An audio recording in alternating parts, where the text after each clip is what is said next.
Your alternative talk radio contact. The Planet. KGRAradio.com.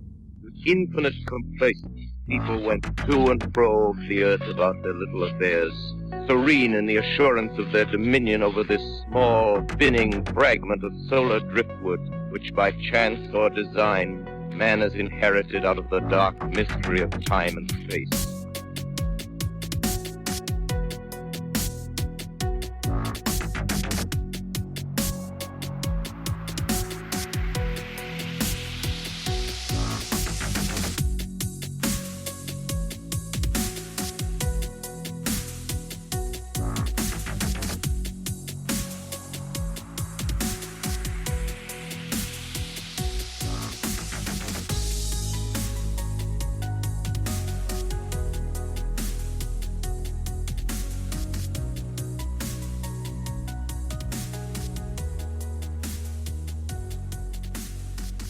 All right. Can we talk about the Ouija board now? Because I've been dancing around that. Yeah, I don't have a heck of a lot to say about it other than my luck has changed since I bought it, which is weird. Okay, but wait a minute. But take us. So you went to the flea market. You saw the Ouija board. Yeah. Yep. So I've been going to flea markets, yard sales, and auctions for like years, and that's like a hobby of mine. I mean, whatever. I have tons of hobbies, but I like to go to those things because you find cool stuff. And I always am out looking for a Ouija board because you don't buy a new Ouija board. I don't want to buy one at Newbury Comics and rip it open. That's just bull. So I'm always got my eye open, and I'm like, yeah, it'll find me. It'll find me someday. So I'm walking around, and there it is, like a couple of weeks ago. And I just ran up to the guy, and I'm like, how much for the Ouija board? And he's like, $20. And I'm like, that's outrageous. But I was like, take my money. And he was like, oh, it's got the planchette and everything. And I'm like, okay, well, cool. And then he opened it up, and it's like brand new. Like it's in perfect condition. And the box, I've got the directions, it's everything. It's insane. And he's like, yeah, $20. I'm like, please take my money. Give me this. Yeah, because you showed me a picture, and it's the original box, like the old school original box. Yeah. Yeah. And as I'm walking out, people are looking at me. They're looking at me like, this guy bought a Ouija board from a flea market. People were like pointing at me. Like, I'm not even kidding you. They were like, hey, he's got a Ouija board. He's got a Ouija board. And I was like, gonna sleep really shitty tonight. Right? The mystifying oracle. So ever since I get this thing, and I posted on Facebook, as if someone was like, dude, play the lottery. I did buy 2 scratch tickets. I did win $10. But anyway. Got half your money back. It's the little things. I don't know. I remember I was painting all summer for peanuts. And I was going to ask the guy for an extra $500. And I did. And he said yes. And I was like, oh, cool. All right, that worked out. I've been unemployed for a while. I mean, the painting, yeah, I'm not a painter, obviously, but I'll do it because I did it all through school. And it's like, well, are they really going to, give me unemployment for the 4th time? Well, actually, they are. Holy shit. Okay. Well, that's good news. And then this business opportunity comes up for me. And I'm like, whoa. And it's just little subtle things, it's hard to explain. And I haven't even opened it. I haven't even used it, but it's I take my clothes out of the dryer and there's like a $10 bill in the pocket. And I'm like, little things, for the past, ever since I've got it, it's like my luck is just completely improved. And my creativity with these books that I'm running 2 at the same time, it's like, I'm just waking up at night and I'm just going mental in my little moleskin notebook, and I haven't just got down to just doing it yet, which I got to do because I can set my laptop up and I guess I can put the board on my lap and just film the board, and of course, when you do something like that, I know there's going to be haters. Haters going to hate, right? Oh, they love to, yeah. They're going to say, he's moving it. Whatever. I don't give a shit. I swore. Damn it. I went 3 hours. And That's not true. You said shit 3 minutes ago.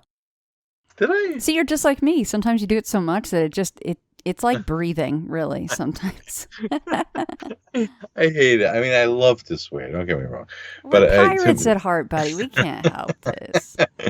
So I think I can film it on my lap. And what I'm going to ask it, I already got this all planned out. I'm going to, circle the board, say hello, and then I'm going to ask if there are any non-human entities that would like to communicate. That's all I'm going to ask. I don't want to talk to my I didn't quite. That was so close. I've never heard a full stop like that on the F word.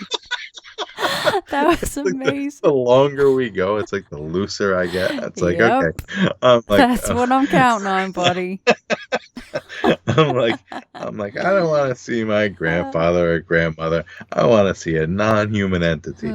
Let's go. Only you. And I'll film it and I'll put it up on Facebook and see if anything happens, But I haven't got there yet. But for some reason, and particularly with this business opportunity, it's like it came out of left field, and it's something that like normally I would just like never even consider, just because there's maybe some legal implications, but All right. it's like.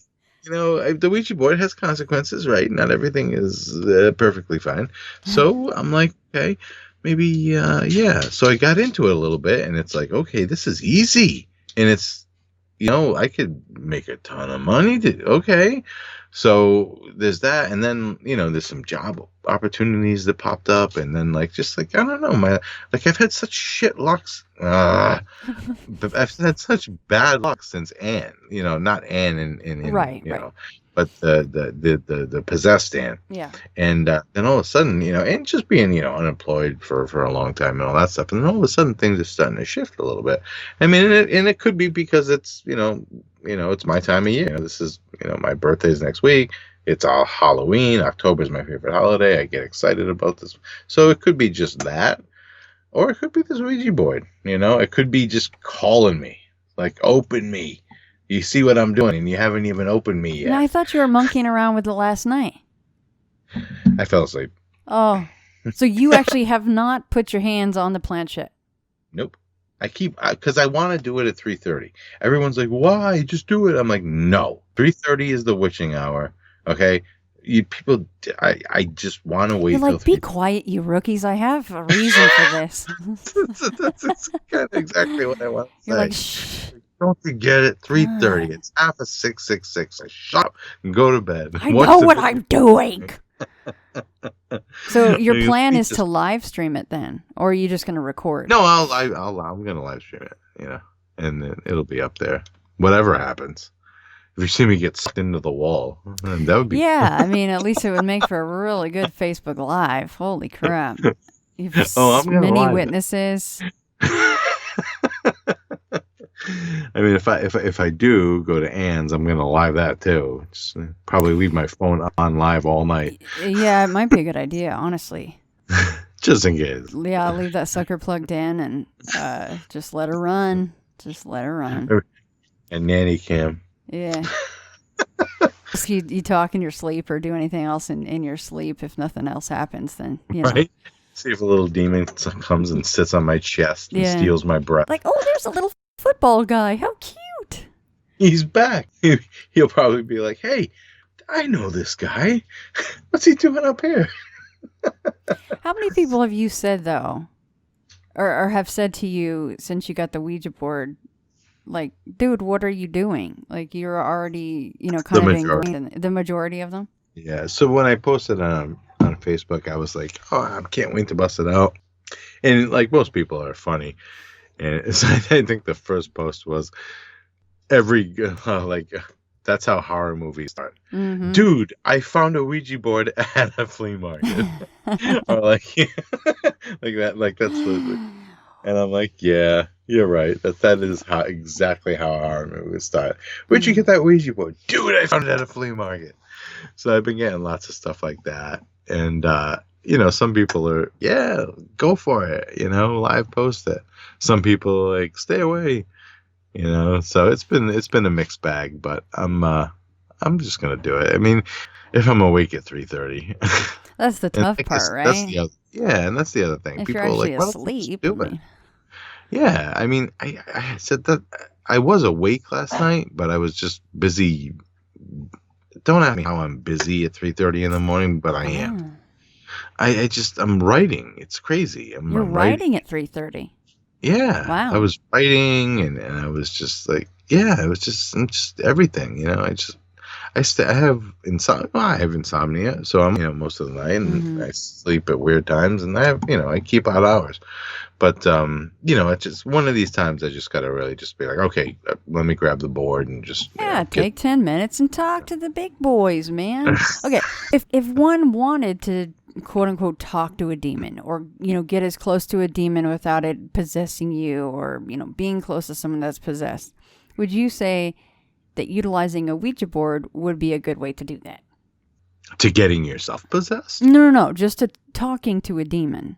Like, a quick, like, dial a line, like, boom, direct line to a demon. You think that the Ouija board is a good tool? So the Ouija board, yeah, so the Ouija board doesn't have any power, okay? It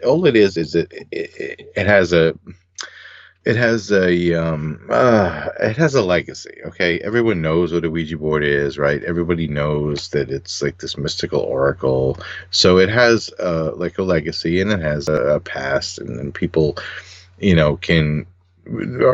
think they can communicate through it. But the truth is, if you wanted to communicate with a demon, you don't need a Ouija board. You could do the same exact thing without a Ouija board. You could sit quietly, maybe in the woods, maybe in a dark room, and if you go in your bedroom, your studio, light a candle, and meditate on demonology, specifically a demon. So you don't necessarily need the Ouija board. It's just a tool to help people. You know what I'm saying? So if you sit back, and if I were to turn my lights off tonight and just sit back and maybe light a candle or something, and just kind of say to myself, over and over again, that I want to talk to Stolas or something like that, I think it's probably as effective. I think the Ouija board is just, it gives people who maybe are not quite used to meditating or used to sitting with self and prayer and that type of thing, it gives them a way to do it easier. So to answer your question, yes, I think it can be done through a Ouija board, but I also think it can be done without a Ouija board. I think you can, if you really sit down and welcome, the darkness, it'll come. I don't think it'll turn it down. This name is escaping me. It is a room of mirrors. You go into it by yourself. You've used it on TV shows. What the hell is it called? A room of mirrors? Yeah, there's mirrors on the wall, and goddammit, I can't think of the name. And you go in, and then supposedly you can see, spirits and stuff. Where is this? The House of Mirrors? No, you can build it yourself. What the? Hold on a second. Live Google session happening right now. Hold on. Well, because the whole subconscious and conscious tie-in, I think, is right on kind of what you're saying. Like, you kind of get your mind in that place, and subconsciously you're creeped out and you're ready for whatever. Right. Hold on. Yeah. It's going to come to me. By the time we're done, it will come to me. Edit point 3 hours and 6 minutes. Just another normal take with your boy Johnny. Yep, and it's usually my fault. It's not your fault. It's my fault. No, but it's just as bad as my fault. What do you look into a mirror? Yeah, so you go. It's like a dark. So you build like it could be like a 6x6 little room, right? Yeah. And you put a single chair. And the walls are blacked out, at least the ones that I have seen. God damn it, it's going to come to me. I know. And then you can, I think I've seen mirrors on every wall, but it might just be the one in front of you. And then you're supposed to clear your mind. I don't know if people say stuff and in there. And just stare at yourself in the mirror? Yeah. You're and there's supposed to be, I guess it's a form of Bloody Mary, I guess, if you will. But, so wait a minute. So I could just shut the lights off and stare at myself in the mirror, There's something about the room. It might be a sensory deprivation thing in a way too. Oh, okay. So I don't. But that's not to say that these are that I've ever heard that it's soundproof per se. You know what I'm saying? Like, I just feel like Right. the whole purpose is that you're in a tiny dark space and Right. you're kind of shut off from everyone and everything. And then, but again, that's kind of going on, playing on your conscious and subconscious side. And anyway, it's very uneventful or and anticlimactic now that especially I can't think of the name. But I'll message you later, or hopefully I think. But you know what it sounds like? It sounds like, because when I got to know this shaman lady, she was talking about like, having a shamanic vision, and I was like, well, screw me some DMT and let's go, And she's like, well, no, you don't, you just sit, and I'm like, no, I want drugs. But anyway, she insisted, and I like, look, I would love to do it like a DMT ritual in South America someday, or even out west, where you guys are. I would love to do that, just go out in the desert, take some DMT, and just sit in a sweat lodge and just go, I don't know, see beyond the veil. But anyway, you're supposed to see some really, really scary stuff when you take DMT. Well, that's what I'm saying. So this woman's saying, like, you go down, you don't go up. And I'm like, really? And she's like, you go down into the ground, into a hole, and you spirit animal. I'm like, really? And then your spirit animal guides you along the way deeper into Is she watching Fight Club? I mean, come on. I'm just kidding. Why? Is that what they say? You never seen Fight Club? I've seen it, but not in ages. No, he's just like, what's, here's your animal, and his was like a fucking penguin or something, and it's like, slide. Anyway, okay, sorry. Okay, so you're going down, you're going down. Do you know what your spirit animal is? Because I do. No, I don't know mine. I know mine. I had it done years ago. Oh. I went to see a guy, and me and my brother, we both had, this guy flipped the cards, and he told us what our our spirit animal was. What is it? All right, I'll give you 2 guesses. It's a snake, because you hate snakes. It's probably a fucking snake. It's not. Okay. It's way cooler. It fits my personality. Think smart. Think clever. Well, my birds are really smart, so is it kind of bird? Nope. A wolf. But also think close. It's a coyote. Oh, that's cool. Yeah. I thought that was cool. That is, yeah, I like that. Coyote's my spirit animal. So when I see them, because there's tons of them up here, I can't hurt them. You know what I'm saying? And even though my dog goes. Yeah, I was gonna say your dog probably loves those things. Well, she killed one. Really loved that one. It was. She's like, it's delicious. It was small. It was only 45 pounds, but she tore it up, and she killed a red fox, a gray fox. Oh man! All in like a month. It was. She's awful. She bring him home. No, she does it right in front of me. I saw her. She's like, anything that gets within 50 feet of me, she destroys. Like even Bumblebee, she snaps them out of the air like they're gonna stick me. She's insane. Like I saw her digging like a month ago. She was just digging. I thought she lost her ball under a log, and then next thing you know, she's pulling out this giant thing. It looks like a big pillow covered in fur. It was a possum, a huge possum. Holy crap! And all she does, whenever she catches these things, she ran down a red fox, she ran down a gray fox, she ran down a coyote, 2 possums, a woodchuck, 2 raccoons. I mean, all in like 2 months. And all she does is she just grabs it by the back of the neck and shakes it and drops it. She snaps its neck. There's no blood, there's no ripping apart, there's no eating, nothing. She just breaks its neck, drops it, and then goes about her business. And I look at her and I'm like, what are you, Ted Bundy? What's up?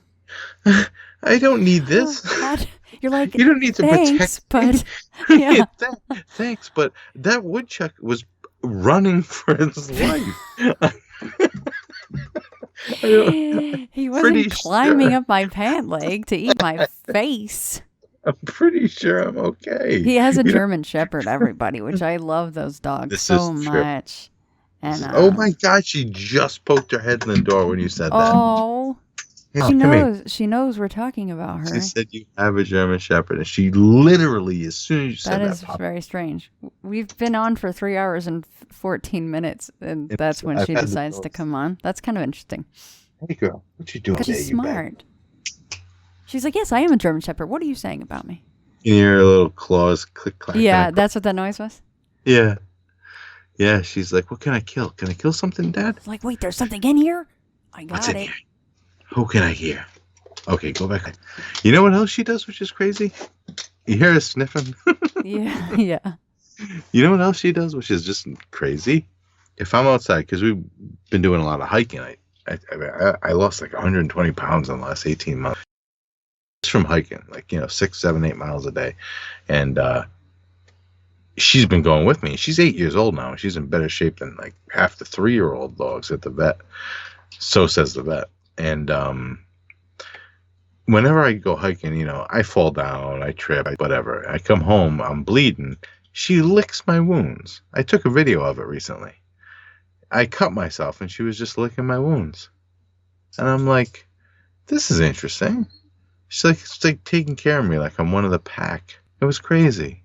Well, you are. You're her pack. But then I started to think, because she gets a little aggressive sometimes. Like, she's licking my wounds, and then she, like, puts in a little nibble. And I'm like, okay, are you licking my wounds? Are you blood hungry? Like, what's up, dog? Remember that little shark I was talking about earlier? That's what I mean. Took That's the what I'm calf right thinking of. off. Just meow. Nothing. Just a little nibble. Yeah, just a little bite, little nibble. Just gone. That's awful. Oh, still. It's Well, a German Shepherd, so whatever she does, it's not... She's allowed to do whatever she wants. She's only 74 pounds. But that only makes her faster. And Yeah. Jump Ask higher. the woodchuck about that. And the coyote, and the red fox. That's called DEM. What do I do? Oh, you got to cut the head off and make sure it doesn't have rabies. I ain't cutting that head off. Oh, my God. You don't need a trap line. You just take her out. Like fur? I got fur for days. Son. Right? Oh, shit. Okay, how about let's talk about the shadow figures, theory, the demons, the whole, can we right. touch on that? Yeah, so like I said earlier, Michael Freeze, SFO. I don't know what SFO stands for. I don't know if it's a like his group or if it's an actual title though. But his name is Michael Freeze, SFO, and he wrote a book called Demonology. It's got 10 parts. And I think, according to my friend that became a priest that I know, that's the only book they read about demonology when you go to seminary. It's this one book by Michael Freeze. And in this book that, of course, I own, that's where he says that 99% of the time, if a demon chooses to reveal itself in the physical world, so as a shadow figure, but something is off. Like I said, missing an arm, missing a leg, missing a head, red eyes, stuff like that. It's traditional type of shadow figure type stuff. And this is, and it's funny that you asked me this, because this is originally what got me into emailing you and other podcasts, because shadow figures are like a really big thing right now. Every time I listen to, your show or Derek's or, Cam and Kyle, like people are always talking about shadow figures. And after reading that line from Michael Freeze, I'm thinking to myself, I'm like, okay, are these demons? Is this a logical explanation? Are they, is this what's happening here? And that's why I initially started getting into all this stuff, was because, well, I thought they were. I was like, well, it makes sense. I'm assuming Michael Freeze did his research. I don't know where he came up with that from. Right. I mean, maybe they can't. I mean, if they, I get it, right? Okay, if you exist in the metaphysical world, right? If we believe Rene Descartes, and all that nonsense, it's not nonsense. But if we believe, mind-body dualism, then you believe, yeah. So, like I've said this 100 times, every time we talk, your brain, physical world, right? So I can pick up the microphone and throw it against the wall right now, or I can slip and fall and I can hit my head. So the physical world can hurt my brain, and I can use my brain to move around the physical world. And just like that, my mind can affect the physical world, metaphysical world, but it can also be affected upon by the metaphysical world. So that's how demons possess people. They possess them through the mind, not the brain. and they do it through channels and tubes and things like that. But if they were to try to break that barrier from the metaphysical realm to the physical realm, how would you do that? If it wasn't through possession. So that's why I think possession is, I'm not saying that's why it happens, but it is a way, right? It's a way for something in the metaphysical realm to enter the physical realm simply by using a body as a vessel. But if it doesn't have a body as a vessel, okay, if you haven't, sinned, if you haven't gone through any phases of, demonic possession or anything like that, how does it just manifest? I mean, it would have to be a pretty powerful demon, I would imagine. But is it really just willing itself into existence? And, when I hear stories about, and I've heard plenty of them, not just from Anne, but on Derek's show too, Monsters Among Us, undulating black masses, right? That just like drop into the floor or fly into they want to form something, but they're like, they almost can't. It's like, well, maybe if they had more time, or if you didn't see it, it was going to form something. So that's my whole take on shadow people. I really, really, really do believe that all these shadow figure sightings are actually, demonic entities trying to, break into the physical world, which, if you check it out on the flip side, which, and this, I don't know, this may throw a hole in my entire theory. When you look at angels, you got to look at, when you look at demons, you got to look at angels, right? And a lot of people, so like our friend Luke, he's a wonderful, phenomenal poet. I can't remember his last name. You know who I'm talking about, right? Yes, I do. Yeah. He's actually been on before. Yeah, and he was talking about angels and stuff like that. And I've always wondered, because angels and demons have the same powers. They have the same powers. Does an angel have to will itself into existence, or can it just show up? Now, the only difference is possibly an angel has God's permission to help, or something like that. Whereas a demon may be on its own. I've always been fascinated by shadow figures, and there's this great documentary on Netflix. I think it's called Nightmare or the Nightmare, and it's just all people who've had shadow figure sightings repeatedly, and you can tell that they're terrified. And in one of the clips, the guy's being interviewed, and like something drops in the background, like a pen rolls off the table. He just turns around and like he really freaks out. He's just like. Like, you can tell that these people are on edge who have seen these things, and I don't know. It's just, to me, it makes sense, because what else could a shadow figure be? I mean, it's not a ghost. I mean, everybody, talks about ghosts, and it's always the same old bullshit. It's always, it's a girl wearing a Victorian outfit, or a woman wearing a Victorian outfit, or it's my grandmother, or a guy wearing a top hat, or it's all the same crap. But when you talk about shadow figures, it can be anything. Like I said, from an undulating mass to a half a body, to something with red eyes, to something with a head. I've heard stories that it didn't have a head.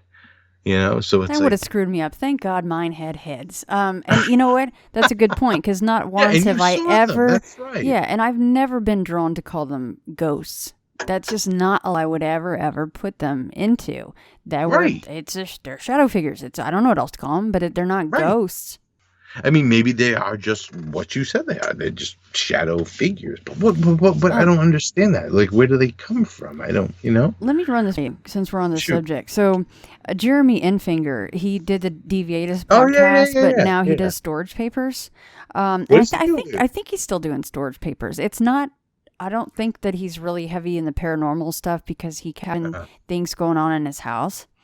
I was on his podcast. Yeah, and I actually included this story in Paramalgamation too, and he of course told it on the air. But his wife and himself, they were sitting in and he could see the kitchen a little bit in his view, and he said that he saw from the ceiling exactly what you kind of described. Undulating black mass, right? Mm-hmm. And then he said. He saw it, but his wife heard it. Heard it, exactly. Yeah. She had the auditory while he had the visual. So what do you make of that? So he's seen some some stuff. Yeah, and he also I mean, saw that thing like on the light 15 foot tall shadow figure, hooded, completely hooded on the light post. And of course, the part that gets me and everyone else is, at first he just goes, "Oh, cool, Halloween decoration. Little early, but whatever." And then he sees another one further down the road, except as he drives by, it turns its head and is watching him as it drives by, he drives by it. Like, that's where you go, holy shit, right? Yep. So, I remember talking to him about that. I was like, that's But going back to your original question, like, he was looking at it, right? She wasn't. I mean, it's simple. I mean, why didn't he hear it? I don't know, but it makes sense that she would hear it. Or maybe just the visual shocked him so much that the auditory side didn't register. Possibly, He just didn't remember it. Or maybe he did hear it, but he was just so caught up with the. Or maybe it would be freaky to see. Right, and then maybe when it hit, his wife reacts to the noise. He reacts to his wife, so maybe he did hear it. He's just not remembering. Yeah. I don't know how to put that, but I do remember that story distinctly because it was so strange. It sounded like something was going to manifest. Yeah, it couldn't make it. It couldn't make it happen because it was like he said it was like a wadded up pitch black T-shirt, right? Yeah. But then he goes in there.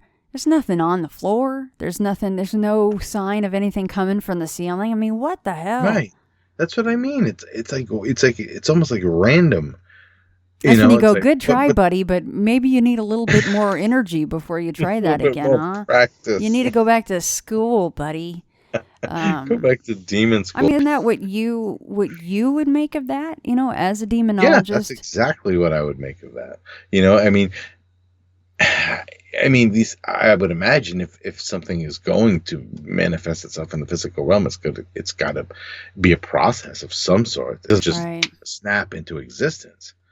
I don't know anything that snaps into existence. I mean, there has to be. I mean, as weird as this is going to sound, in the metaphysical realm, physics still have to apply.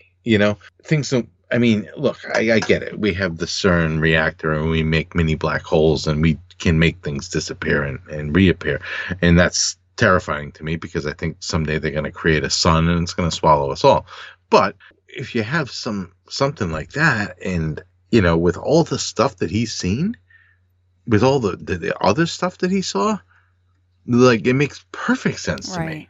He's already seen these figures, and now he just catches one that's ready, and who knows? Maybe it was just going to stand there and then go. Or maybe it was undulating and trying to make itself so it could hang around for the rest of the night and then spook him at 3 a.m. where everybody gets... He remembered that it left the stove on back home, and it's like, oh, wait, I can't be here right now. I got to bounce.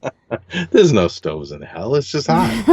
Who needs a stove in hell? it's like the Far Side. Didn't we talk about that? Oh my God, I love when Gary Larson. The guys in the buffet line, and he says to the guy behind him, "Boy, these plates are hot." How about the one where you have like the three devils in the room, and outside the door it's all hot. You see the flames and the people, and they're reading the notes out of the suggestion box, and they're dying laughing. I do love that one. It's friggin' a story. Oh my God! Although there's another one too, where there's a guy in a pound. And he's looking at a giant squid, and then there's just a bunch of dogs. And then at the very end of a pound, there's another giant squid. And he's just, oh no, wait, that's him down there. Oh my God. I told you it's so warped. I told you that he's a Rhode Islander. Yeah. Or he was. I think he passed. So his wife was my librarian in high school. Really? Yeah. I'm sure you told me that before, but I forgot. It's just so random and weird, right? The 7 degrees or 6 degrees of separation, whatever it is a true thing. That's a real thing. It really is. Hey, guess what? What? I remembered the word. Now you're going to want to build this. And I remember why I thought, and now I'm like, why did I think it was 3 words? It's because it has several syllables, and sometimes I'll see people chop it up into 2 words, but it's 1 word. Get this, most badass name, Psychomanteum is what it is. Yeah. So you'll have to look this up now. But Psychomanteum. Is it spelled like it sounds? Yep, exactly. Psychomanteum. Yep. Okay. So it is a small enclosed area set up with a comfortable chair, dim lighting, and a mirror angled so as not to reflect anything but darkness intent to communicate with spirits of the dead. So that is a psychomanteum. And it's got the most cool name ever for such a thing. So I could make that in here. Dude. Because if I shut the light off and I just had a mirror tilted right at me, I wouldn't see anything but myself. Because you have to be careful not to catch any kind of reflection really at all. Yeah, you're supposed to be staring into a dark mirror. Yeah. So not even my own reflection. From the sounds of it, we'd have to look it up because I know that, even people like Dave Rader, I know, has been in a psychomanteum. But you can... So this is interesting, and this brings me to another. This is totally random, but I just remembered it while you're talking about this because lots of times demons use physical things like smoke to manifest. So every time people talk, like sandalwood. Sandalwood is very famous for keeping demons away. Mm-hmm. But at the same time, you got incense. They can use that smoke to manifest the figure, and it might just be an outline of a figure. Right. So I'm wondering, like, if you're looking in the mirror in the dark, how's it going to manifest itself? Is it going to appear in, I don't know. I got to try it. Guess you're going to have to find out. Obviously I'm going to do this, tonight. Yeah. With the Ouija board. Yep. And, you got to just pull out all the stops. Everything. Oh, this website's great. It's witchery. How to create holy water, witches spells, parchment spell. There's all kinds. I'll just send you this whole thing. You don't create holy water. That's what this website says. See, internet research, folks. This is what happens. See, exactly. Thank you, Shannon. Yeah, that would. You cannot create holy water. Witchery, it says. Witchery. Good God. See, this is why I've been called worse, And then, I wanted to bring up, you said our friend Luke the Poet, yes. Luke Johnson, and then his website is actually lukethepoet.ninja, and then he was on, don't ask me the number, but it was the Winged Woman episode was his. So yeah. I'm not good with the numbers, y'all, but you can look that up. I remember that. We've been talking a lot on Facebook, and he actually sent me a copy of his one of his books. Oh, that's cool. And he signed it for me, and he's really, really good. So he is a poet ninja. Really good. Like the first, I texted him because I sent them the preface to my demonology book, and just notes. It was like, hey man, you're a writer, I don't know anything about poetry. I always felt like poetry was more philosophical than it was, and he told me, he's like, yeah, it is philosophical and it's meant to hit you in the gut, but there are rules and English and blah blah blah. But he sent me a copy of it, and I read the first poem and I had to put the book down. The first poem was so powerful because I was that character, and I was like, I put it down, and I sent him a digital message on Facebook. I was like, dude, I just read the first chapter of your book. I had to stop because that just totally got you in the feels, got me, and I was like, whoa, he's really, really talented, and the fact that he's got those stories about the angels and stuff like that. His episode is so interesting. It really is. Because not all the stuff that I cover is shadow amalgamations and stuff like that. Some of it is on the positive side and the light side and the angelic side. Yeah. And that was definitely you definitely cover some. You definitely cover some crap. Because I love covering crap.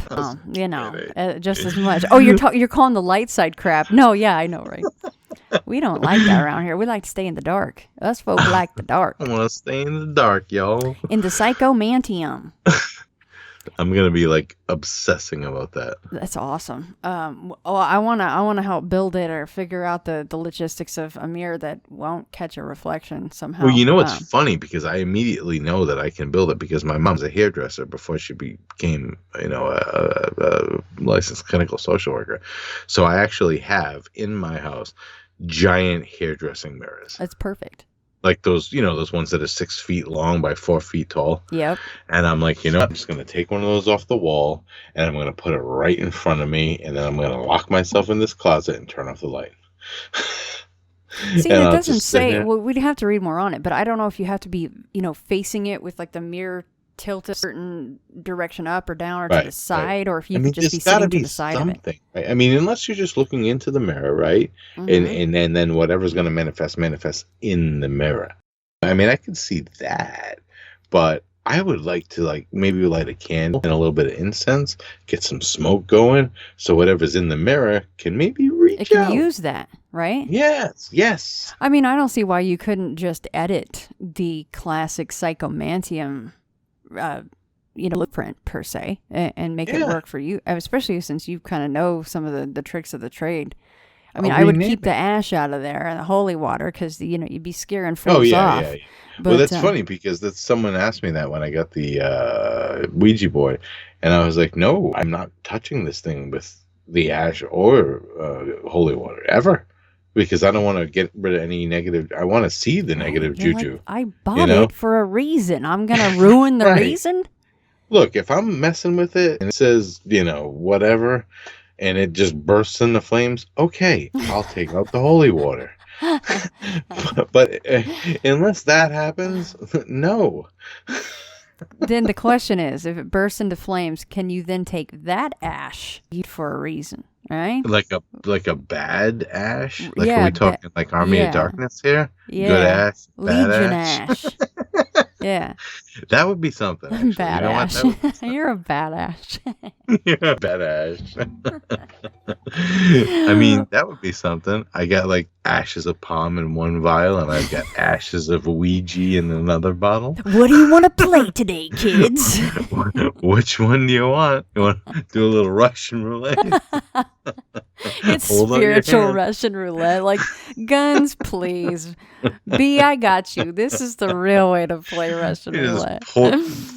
Put it in my hand and blow it in your face.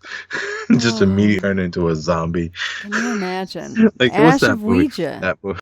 You're like, what's that ash? It's Ash of Ouija. Of course, duh. I keep thinking of that with Bill. Was it Bill Pullman when he was young? Rainbow in the Darkness, when someone hit him with the zombie. I don't know. I don't know. I think it was. Someone just comes up to him and goes, whew, and hits him with this dust. Next thing you know, 3 days later, he's waking up. He's like buried alive. That would be terrible. Man. Well, that's why they had those bells, right? Yeah. Even Howard Stern is terrified of that. He's got he's got basically an above ground mausoleum crypt kind of a situation, and he's already got fail-safes in place. And I'm laughing because it's funny, it's cute, but it is. He's got fail-safes in place because he's like, I'm not getting buried alive. Like, y'all will know if you bury me alive, because I will come back out of this thing. But swear to God, he says he's got fail-safes in place. He's already got the crypt ready to go. So, all right. That's just insane. Now, before we sign off, which we probably should do at some point here quite soon, I've already texted my friends and I'm like, look, I'm going to be late, all right? Let's talk about your books. However much you want to. Let's talk about that before we close out. And then, of course, give your contact info. But let's talk books. Okay, so initially, I was going to do what you were doing, which was, because when I tried to start a podcast, it didn't work out.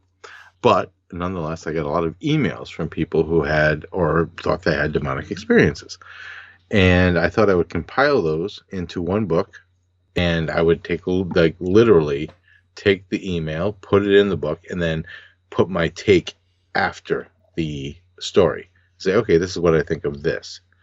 And then, because I got about 20 of them, maybe more. And then I thought to myself, well, this is going to take a lot from what I know from what you did. I'm going to have to contact these people, ask them permission, come up with some type of, legalese agreement document that That's they easy. I sign, could help send you back with that. to me. And it does sound easy, but as I got to know Anne more, I thought to myself, well, maybe I should just write a story about her. And then I thought to myself, well, okay, well, if I'm going to write, then I'd like it to be successful. I'm not going to lie. I want to make money off this. I'd like to do it just to do it, but my memoir is different, which I'll tell you about that too. So I thought, okay, so I said, Anne, do you mind if I write a book about your experiences? To the T. The only thing I'm changing, is the name, the location. Actually, that's it. I'm keeping her job the same too. And it's basically going to be your story. And at the beginning, we'll have a serious preface, like the preface that I already wrote for the book, the demonology book, about blah, blah, blah. And then I'll have a foreword that says, hey, this is based on true events. This is not bullshit. Demons are real. And then I will tell her story. And it won't be embellished, but it might, I guess it'll be fiction in some ways. Maybe. I'm thinking. I'm still going back and forth on that. But I have my dad's story written down. I have the preface written down. I have a few chapters written down just from people that I haven't even gotten permission yet.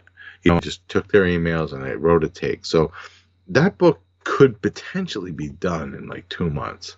Jeez. So if it's if you know an easy way for me to just reach back out to these people and say, hey, can I use that? Hey, remember the email? Because you got to remember, I tried doing this 4 years ago. So some of these people are going to be like, who the are you? So it's I don't think okay. so. I think they'll easily remember. But if you, honest to God, if you need help with that, because that was a big part of my side of it, because obviously the stories came from my show. They had contact with me. Right. I'll help do the legwork on that stuff. But the other one that I'm doing is my manuscript that I've been doing forever. And I always wanted to do this ever since I started painting. Because, look, I'm a philosopher, theologian, right? But I'm also a painter. If I don't have any money, I'll go out and paint a house. Because I did it for 15 years. And a long time ago, the guy that I worked with, who ended up becoming my mentor, he was going to write a book about philosophy and theology. And he was going to call it the Lyceum on Ladders. The Lyceum is the ancient school of Athens, where Plato and Aristotle taught. And like I said, the other day, my friend came out while I was painting this house, and he just looked at me and he said, man on a ladder. And I left this house and started writing. And I wrote for days. And I was like, that's it. Because I've always felt that there's this niche for, people need to understand philosophy. They don't understand it anymore. Nobody does. They don't know about Rene Descartes, Cartesian dualism, and Newtonian reductionism. They don't know that's the foundation of our universe. But how does that tie into a guy who's painting a house on a ladder with a master's degree? And that is what makes it so interesting and appealing, I think. So it really doesn't have anything to do with demonology. That's just my manuscript. But the demonology thing is, it's like I said, I sent Luke the preface. I already sent out the preface to several people. So it's already moving forward. I just have to decide soon whether or not it's going to be a work of fiction or, a work of nonfiction. Right. I still get referrals, live.deep.know.truth. It's still an active email account separated by periods, live.deep.know.truth at gmail.com. I still get emails on there from people. And what's really cool, and, mad respect to Addie, who runs the Monsters Among Us webpage. She refers people to me, which is crazy. She's just like, hey, because she knows what I do. And she was like, hey, Addie referred me to you. She said you were a demonologist. I had this experience. And so I'm getting referrals all over the place, digital messenger and email. So, I have more emails and messages than I know what to do with. It seemed initially it would be too much of a pain in the ass to send letters out to all these people and ask them for permission to use their stories. But if you're saying that it's easy, then I'll do that. I mean, it's easy. It's just a little, time consuming. But once you can kind of just have the same message. And well, that's what I mean. Can I hard just draft up a thing? Oh, yeah. Yeah. Like a document, like draft. One that, in fact, I was just talking to somebody that we'll hopefully be working with soon. Everyone will know very well and be very excited about. But I actually sent him the one that I use, and I said, just, change the wording, change the end of the fray to ... Right. And then that's it. I can literally do the same thing for you.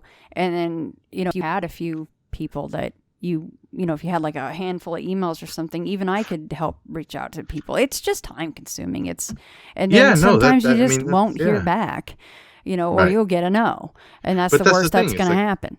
Right. And I know Dan will be like, yes. I know Jeremy will be like, yes. I mean, my dad, obviously, his story's already in the book. Right. You know what I'm saying? So, like, there's already stuff that I'm writing, and I just need permission to publish it. But, after talking to you and because we haven't done a show in so long, I'm going to immediately be all hyped up on demonology again.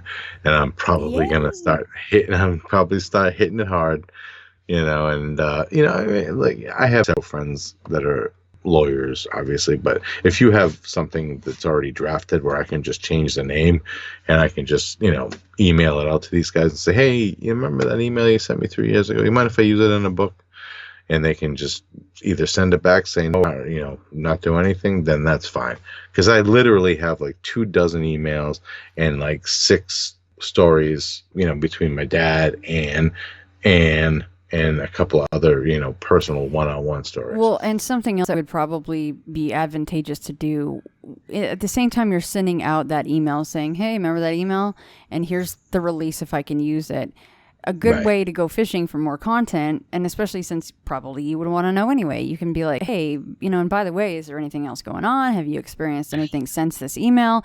It's just more content and it's more information from the same people, hopefully. So one more time, the email, please. Email is live.deep.know.truth@gmail.com, and that is separated by periods. Yes, and that is KNOW, not the no, but the KNO dubs. Exactly. All right, buddy. Well, I love you. Thank you so much for coming on. Nearly 4 hours. Pretty damn good, I would say. Big old mic drop on that. We'll be in touch about all this stuff with the release, just when you're ready. It's not a rush. Yeah. But I will help you every step of the way. Either way, I'm not just saying because we're going to definitely publish, your book and you're coming on with us. Like, I'll help you no matter what because you're my friend. So awesome. But the next month, we're going to hop on cam and we're going to do a live session of whatever we're going to do. We're going to chat. We're going to do it. We're going to Psychomanteum it up. Now I know the word. I can't stop saying it. Woo! I know, because it's such a badass word. Such a great word. But I would love to answer some like Facebook Live questions in real time. Here's my thinking. What we'll do is we'll go live to 3 groups: Insider, Into the Fray Radio, and then the main Into the Fray page, right? That'd be like so the page. badass. And then we'll do that we'll see how it runs. These things you just, if it's active, maybe we'll hang there for an hour, give or take. And then what I'll do is I'll switch off out of main and then the interactive group. Everybody go join those. They're fun. It's just as laid back as the show. I'm not over there's no rules. Just don't be an asshole, basically, and don't post political stuff. That's it. And then so anyway, I'll switch off those 2 groups. We'll stay in Insider. We'll have a big powwow. It may go just as long as today. I don't know. That'll be kind of the Patreon party for the most part, but I would love to at least air that for probably around an hour for That'd everybody. Be so much fun. So that everyone can see you and talk to you and know that people have plenty of questions. I mean, I'm sure they do. You do interesting things. So that's awesome. Okay, buddy. So hey, as always, I love you too. I appreciate you having me on. And I have to say it. You do. Go ahead, buddy. Hugh Allen Watts. Well, I'm so-and-so. I was given this name by my parents. I've been to such and such a college. I've done these things in my profession. I produce a little biography. Buddha says, forget it. That's not true. That's some story. That's all gone. That's all past. I want to see the real you are now. Well, nobody knows who that is. Because we don't know ourselves except through listening to our echoes and consulting our memories. But then there's a real you And that again leads us back to this question. Who are you? That is the real you. We shall see how they play with this exam by the koans to get you to come out of your shell and find out who you really are.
says, when you settle down in the train to read your newspaper and so on, you are not the same person who a little while ago left the platform.